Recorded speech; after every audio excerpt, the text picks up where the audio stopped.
السلام عليكم ورحمة الله وبركاته. مرحبا بكم يا البنات في فيديو جديد ووصفة جديدة. وصفتي لنهار اليوم توفية كراميل بطريقة سهلة وبسيطة وفي المتناول. نتوكلوا على بركة الله ونبداو في الوصفة مع طريقة التحضير. كما راكم تشوفوا عندي كاس نتاع سكر، وعندي كاس نتاع حليب، وعندي 2 ملاعق كبار نتاع زبدة، وعندي ملعقة مملوءة نتاع مايزينا. كما راكم تشوفوا هنايا جبت طاوة لازم تولي قليظة، طاوة ولا كيكوطة صغيرة تولي قليظة وتولي شوي لداخل، فهمتوني؟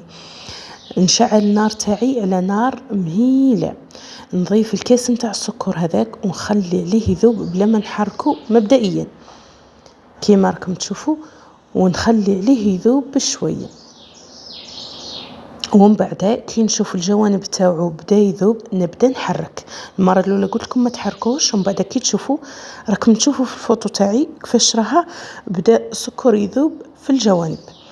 ومن بعدها نجيب ملعقه خشبيه والله ملعقه تاع سيليكون، ما تجيبيش تاع الحديد لانه تسخن لك وتعيك، لازم ملعقه خشبيه ولا سيليكون وثاني تولي طويله. كيما راكم تشوفوا نبدا نساعد في السكر تاعي باش يذوب لي وما يطولش عليا. نبدا نحرك بشكل كما يقولك دائري هاك ثم، ما نرفدش السكر يعد على الاطراف ويطلع لي للفوق باش ما يتحرق ليش ويعييني. كيما راكم تشوفوا قلت لكم نبدا نعاون فيه بشويه بشويه حتى يذوب لي. هنا راني مسرعه الفيديو، راه الفيديو اطول من هيك بصح في طريقه نتاع التذويب تاع السكر راني مسرعاته نزهه قبل ما يطولش عليا، مسرعاته بلا ما قطعت. كيما راكم تشوفوا هنايا، كيما راكم تشوفوا قلت لكم دائما نحاول اني نذوب السكر هذاك تاعي. هنايا راه الملعقه كان شويه لاصق فيها سكر، شوفوا عاونتها بملعقه واحده اخرى وبديت نذوب فيه. كيما راكم تشوفوا ما نخلي حتى قطران تاع سكر، ما نخليش كاع يصير كتله زعما كيما هاك والله، فهمتيني؟ هنايا بعد ما ذوبت الكراميل تاعي كامل كما راكم تشوفوا ضفت 2 ملاعق نتاعي تاع الزبده. تحبي تضيفي زبده تحبي تضيفي مارغرين. شوفوا كيفاش راني نحيت الطاوه من النار وقعدت نخلط في هذيك الزبده تندمج زين زين مع الكراميل كما راكم تشوفوا.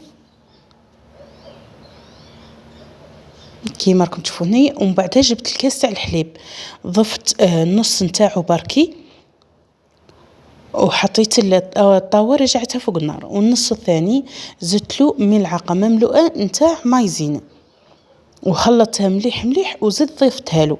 النص هذا الثاني تحبي تضيفيه دركي وهو الحليب لسه راه يطبخ، تحبي تخلي حتى الحليب يندمج مليح مليح مع الكراميل ومن بعدها تضيفيه.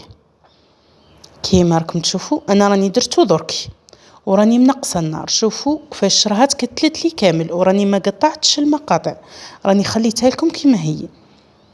نقصي النار بركي واروحي ليها بالهداوه، تمي خلطي خلطي خلطي حتى تذوب لك كامل الكتله هذيك تاع الكراميل. وفهمتيني شاني قلت لك نص كاس تاع الحليب الثاني اللي فيه المايزينا تحبي تضيفيه دركي تحبي تخليه حتى يذوب. راكي فاهمه قصدي؟ هنايا قلت لكم راني منقصه النار وراني قاعده خلطت، معناها ما نحيت يدي كامل وما قطعت لكمش المقاطع. شوفوا راني قلت لكم حاجه عندها عمق لداخل وتكون كبيره باش الكراميل ما يفورش عليك كي تضيفي عليه الحليب. شوفوا طاوه كيفاش راه طلع الكراميل حتى للفوق، كون ديري في مقله ولا حيه تتوقعي حتى تخرج لك منها، فهمتي؟ وعنها راني قلت لكم ملعقه تكون اليد نتاعها طويله باش ما تحرقوش لا سمح الله. شوفوا هنايا راني منقصه النار وشفتوا كيفاش راني نخلط دائما.